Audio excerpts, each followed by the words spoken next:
Salut et bienvenue dans cette nouvelle vidéo. Suite à ma vidéo sur les trading des futurs sur Binance, beaucoup de personnes m'ont contacté et ils m'ont demandé comment faire du trading, comment débuter en trading, est-ce que le trading des cryptos c'est la même chose que le trading des futurs, alors cette vidéo porte essentiellement sur les bases du trading. Donc, je vais vous parler en fait du champ lexical du trading. On va parler des concepts, des termes que vous devez savoir quand vous débutez en trading. Dans les prochaines vidéos, on va essayer d'approfondir, on va un peu essayer d'avancer dans le trading. Beaucoup de personnes utilisent leur smartphone pour essayer de gagner de l'argent sur Internet. Alors, dans cette série de vidéos, on va essentiellement faire nos analyses avec le téléphone. On va essayer de parler des concepts clés avec le téléphone. Bien que le téléphone n'est pas très indiqué pour faire du trading, pour faire de l'analyse sur les marchés, c'est pas en fait, c'est pas efficace en tout cas parce que vous ne voyez pas, vous n'avez pas une grande vue sur les marchés. Vous voyez, vous avez juste votre petit téléphone là et c'est pas grand chose. Alors pour ceux qui utilisent juste le téléphone, cette série de vidéos est faite pour vous, et pour ceux qui sont déjà un peu avancés dans le trading, cette vidéo ne doit pas vous aider à grand chose. Vous avez juste à apprendre les termes comme les supports résistance, ce que vous savez déjà et tout. L'analyse technique, l'analyse fondamentale, ce que vous connaissez bien évidemment. Alors, je vous propose, avant de quitter cette vidéo, de me laisser un pouce bleu avant de quitter, car vous êtes déjà un expert, vous êtes déjà tellement avancé que cette vidéo ne vous servira pratiquement à rien. Cette vidéo est vraiment dédiée aux super débutants, ceux qui débutent et n'ont que leur smartphone pour effectuer des choses, pour effectuer des activités sur Internet. Vous voyez, j'ai pris le format mobile, j'ai adapté la vidéo au format mobile parce que beaucoup de personnes utilisent le téléphone et ce serait bien que avec mon téléphone, ils puissent avoir la visibilité du smartphone. Parce qu'en mode paysage, vous n'allez pas super bien voir la vidéo avec votre téléphone. Je suppose que vous utilisez un téléphone. Cette vidéo va faire un tour sur les mots-clés, les termes clés en trading. Comme je vous le disais, le trading repose principalement sur deux types d'analyse. Vous avez donc l'analyse technique. L'analyse technique se base sur le Smart Money Concept, ce que beaucoup de personnes appellent le SMC, Smart Money Concept. Vous avez également les données du passé. On va se servir des données du passé pour pouvoir analyser le marché et avoir des figures chartistes. Vous avez par exemple les doubles top, les doubles bottom, des trucs comme ça que vous aurez en fait. Donc, l'analyse technique se base principalement sur ce type de data, les données du passé pour pouvoir prédire ce qui va arriver, comment le marché va se comporter par le futur. Donc, vous avez également l'analyse fondamentale qui se base sur les données telles que les annonces économiques. Vous avez les annonces économiques, les données de la banque centrale et tout. Donc, on ne doit pas principalement parler de ça maintenant, et au fur et à mesure de la formation, on va essayer de parler des annonces économiques et tout ça, de tout ce qui concerne les banques. Alors, en ce qui concerne le trading, vous avez différents types de marchés. Vous avez le marché des actions, les matières premières. Ici, on va principalement parler du Forex, mais vous avez d'autres marchés comme les matières premières, les actions, les crypto-monnaies, les obligations. Vous avez d'autres types de marchés. On va ici parler uniquement du Forex. Mais les méthodes peuvent également fonctionner sur le marché des actions et les matières premières et autres, les obligations, tout ce que vous connaissez là. Alors, concernant les types de trading, donc vous avez le scalping. Les scalpers, eux, ils prennent des positions pour quelques secondes, quelques minutes, 15 minutes maxi en fait. Donc, ça part de 1 seconde à 15 minutes. Vous voyez un peu. Pour ceux qui font le scalping. Vous avez le day trading. Le day trading, c'est pour des personnes qui prennent des journées. Ça fait généralement une journée maximum. Une journée grand max. Donc, ils peuvent prendre une position. Ça tourne pendant la journée. Ils n'ont pas de problème. Ils ne se cassent pas.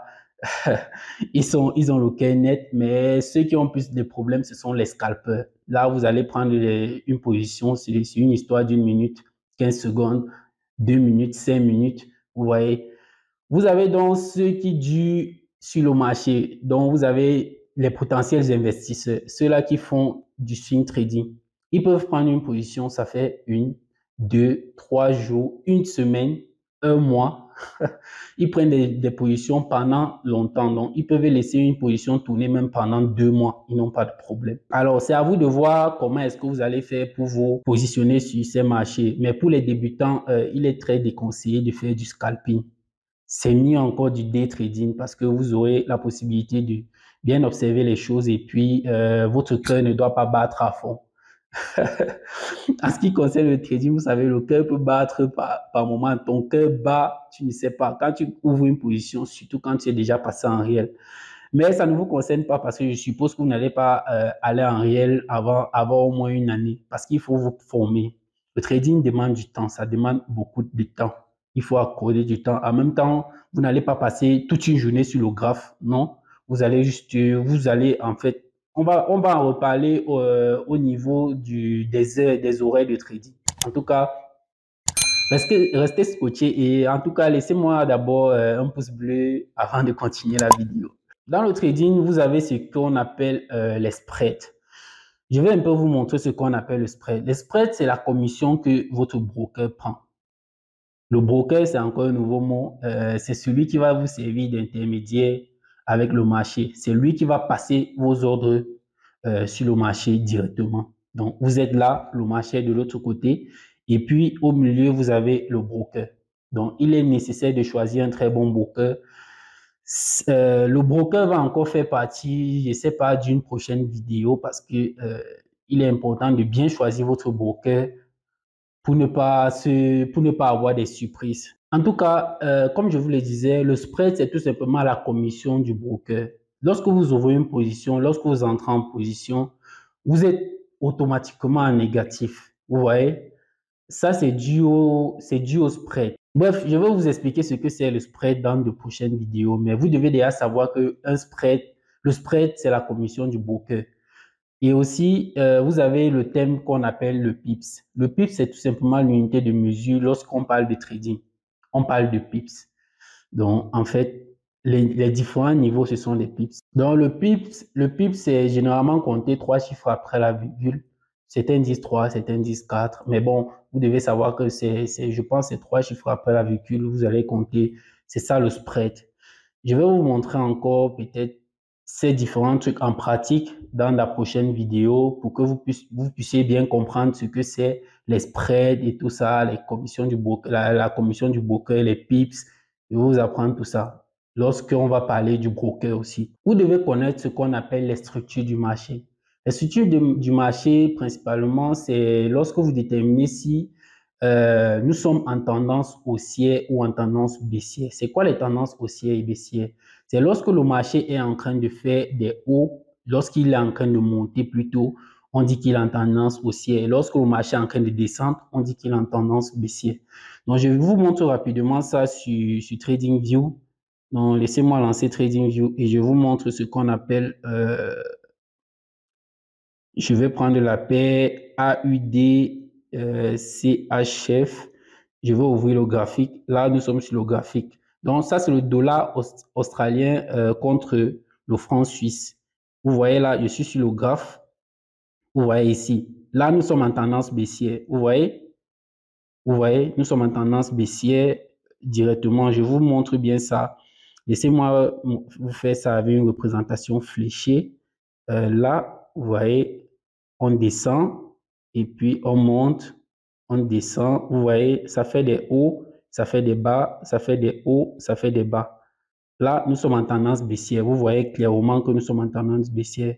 Le marché fait des hauts de plus en plus bas. Vous voyez un peu. C'est ce qu'on appelle peut-être en anglais des higher low. Vous voyez, des higher low, ça fait des higher low. Et ça fait des lower low. C'est ça, en fait. C'est un peu compliqué, mais bon, vous allez comprendre ça avec le temps. Vous allez un peu comprendre ça avec le temps. Mais là, il faut comprendre que nous sommes en tendance baissière. Ici, nous sommes en tendance haussière. Vous voyez, nous sommes en tendance haussière. Laissez-moi encore faire une petite représentation. Là, wow. Bon, j'ai mal utilisé la flèche. Laissez-moi bien utiliser ça. OK. Quand le marché fait Regardez, ça monte, ça descend, ça monte, ça descend, ça monte et ça monte. Là, nous sommes carrément en tendance haussière. Vous voyez clairement que nous sommes en tendance haussière. Voilà. Ça, ce sont des structures de marché. Vous devez être capable de déterminer ces structures de marché-là sur les différents time frames. Maintenant, c'est quoi les time frames? Ici, vous voyez ici un H4. Vous voyez H1. Laissez-moi bien vous montrer ça. H1, 1 minute. Ça dépend. Les tendances haussières ou baissières, c'est tout simplement... vous devez comprendre que nous sommes peut-être en tendance haussière ou en tendance baissière. Vous devez être capable de déterminer cela. Et selon les time frames, vous pouvez être par exemple en daily. Bon, je vais pas tout simplement vous spammer déjà avec certains mots. Au fur et à mesure dans la formation, on va comprendre ceci au fur et à mesure dans la formation, on va comprendre tous ces termes clés-là. Vous devez comprendre comment ça fonctionne. Vous devez comprendre comment utiliser cela. Alors, je vous ai montré les tendances haussières et les tendances baissières. Je vais directement vous montrer maintenant ce qu'on appelle une tendance neutre ou alors ce qu'on appelle les ranges. Quand le marché évolue en range, on va voir que, laissez-moi vous montrer un bon range là. OK, je ne sais pas si je vais trouver. On va trouver un range. Je vais vous montrer. Le range, en fait, c'est lorsque le marché évolue dans un couloir, dans une sorte de couloir, dans une sorte de canal. On dit qu'il est en range. Vous voyez? Voilà, voici un range ici. Laissez-moi vous montrer ça. Je vais prendre l'outil triangle et vous montrer le range. OK, voici un range. Vous voyez?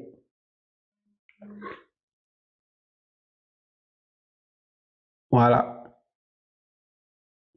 Là, je vous ai montré, voici un range. Vous voyez que le marché évolue dans ce rectangle-ci.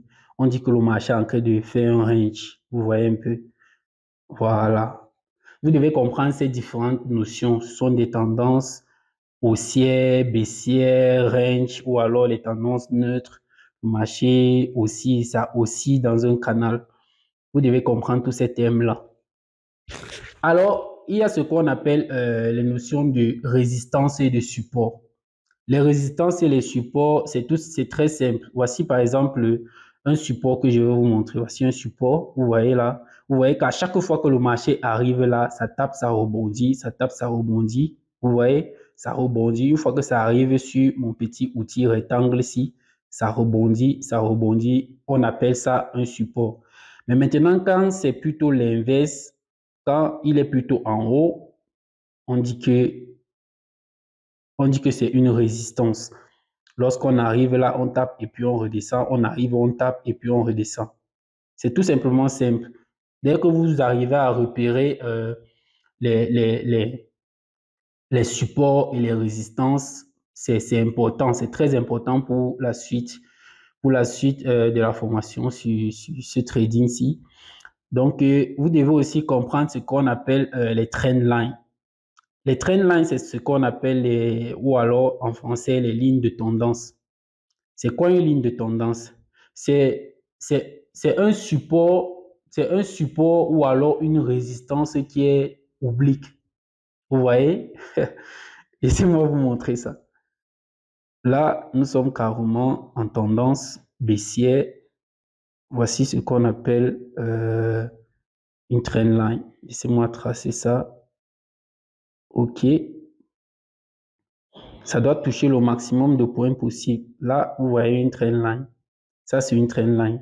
Vous voyez qu'à chaque fois qu'on arrive sur le support, ça rebondit. Sur la trend line, ça rebondit. Vous voyez, chaque fois qu'on arrive là, ça tape dessus et ça descend. Ça tape dessus et ça descend. Mais maintenant, pour les tendances haussières, c'est l'inverse. Ça se comporte en support. Genre, laissez-moi vous montrer. On arrive là, ici. Voilà. Là, c'est le support.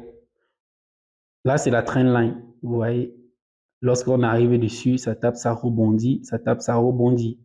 Vous voyez, c'est ça en fait le thème de trendline ou alors des lignes de tendance. J'espère que vous comprenez bien. Il y a un autre thème qu'on appelle en fait le SL ou alors le SL ou le stop loss. Vous avez le SL et vous avez le TP, le take profit. Le SL, je vais dire ça comment? C'est en fait une méthode de sécuriser, pour sécuriser son capital en fait. Lorsque vous entrez en position, si vous n'êtes pas sur le marché, vous devez mettre un stop loss. En fait, c'est automatique même. Vous devez toujours mettre un stop loss. Le take profit, peut-être, c'est pas obligé, mais vous devez toujours mettre un stop loss. Mais si vous avez fait votre analyse, vous pouvez bien évidemment mettre le take profit. Avec les vidéos qui vont arriver, vous allez très bien comprendre. Je vais vous montrer comment on met un stop loss, comment on met un take profit. Par exemple, ici sur mon écran, regardez, je vais essayer de bien modéliser ça. Si par exemple, je dis que je vais entrer en position, voici l'exemple, j'entre en position ici, OK. Là, la partie que vous voyez en vert, voilà, la partie que vous voyez ici en vert, en fait, ça c'est un outil qui permet de simuler, ça permet de simuler l'achat ou la vente d'un actif.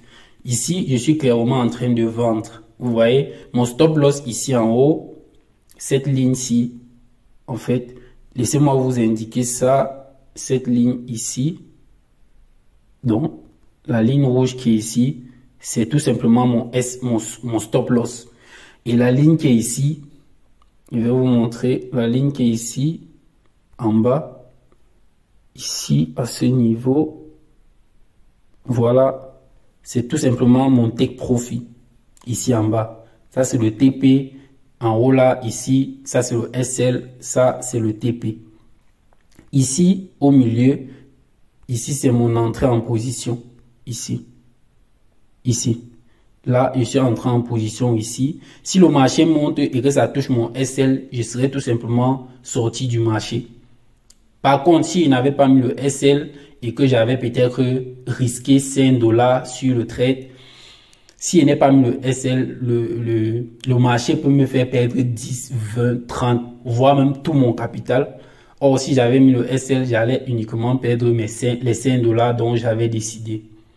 Alors, c'est tout pour les thèmes clés du trading. C'est tout pour les thèmes que vous devez savoir en ce qui concerne le trading. Peut-être au fur et à mesure, vous allez découvrir d'autres thèmes que je vais peut-être évoquer. Lorsque je vais faire les démonstrations, je vais évoquer sûrement certains thèmes. Donc, c'était tout pour la vidéo. Si elle vous a plu, surtout, n'hésitez pas à liker et vraiment, dites-moi ce que vous en pensez en commentaire. Si vous avez des préoccupations, vous pouvez mettre.